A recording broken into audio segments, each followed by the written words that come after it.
రాష్ట్రంలో అవినీతి ఎంత విచ్చలవిడిగా జరుగుతుందో అందరూ కళ్ళారా చూస్తున్నారు.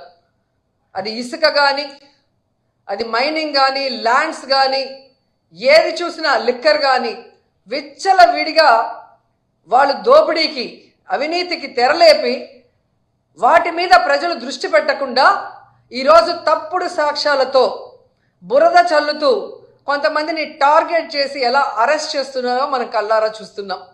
నిజంగా ఇది ఎంత సిగ్గుచేటో ఒకసారి అందరూ కూడా ఆలోచించాలి. ఈరోజు ఇంటెలిజెన్స్ చీఫ్గా పనిచేసిన పిఎస్ఆర్ ఆంజనేయులు గారిని అరెస్ట్ చేసి తీసుకురావడం చూస్తుంటే డైవర్షన్ డర్టీ పాలిటిక్స్కి పరాకాష్ట. అంటే ఈ కూటమి ప్రభుత్వం ఎంత దిగజారిపోయిందో ఇక్కడ స్పష్టంగా అర్థమవుతుంది. పోలీసులు గుర్తుపెట్టుకోవాలి, ఈరోజు లోకేష్ చంద్రబాబు నాయుడు మాటలు విని రెడ్ బుక్